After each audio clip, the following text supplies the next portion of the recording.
Imagine a lost child, a little child from 5, 6 years old, in tears, lost, looking for its mom, and having nowhere to turn to.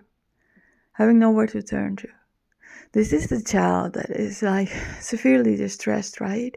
You want to really hug that child, pick it up, put it on your lap, and comfort it and tell it it's gonna be okay. Like, mommy's here now, you know. You can calm down. And that's what a child wants. It wants to be reassured. And at some point, I think my mother did comfort me until I was 7 or 8 years old, until the emotions got difficult, until I got bullied, until my mother got too much load on her. And I had nowhere to turn to. She had 3 children. She did an amazing job. She had a load of work on a farm. I lived on a farm. I had everything. I had good clothing, 3 squares, delicious meals.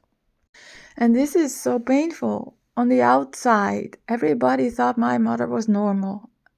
My mother herself knew she was vulnerable, but we didn't know she had this bipolar disposition.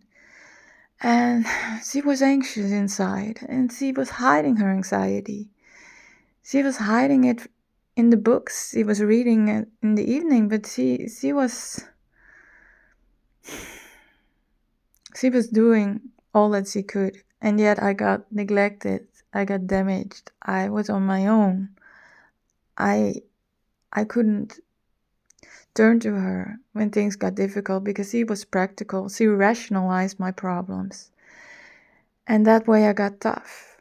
And that way I got to find the wrong friends. And that way I got to learn. And I'm very, very blessed to have the mother that I have. But I can tell you that these disorders are severe because my mother was neglected by her mother, and my grandmother was very anxious.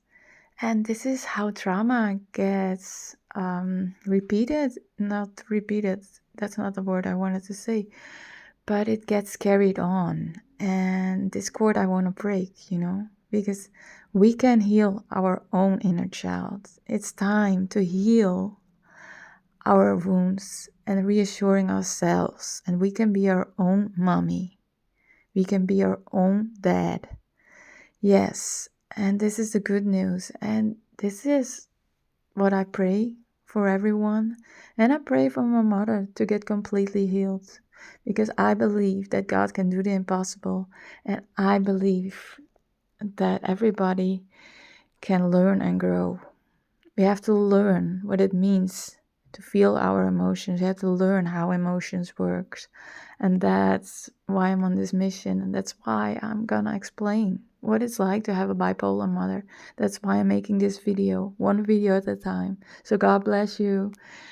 Tell me in the comments where you're tuning in from. Right?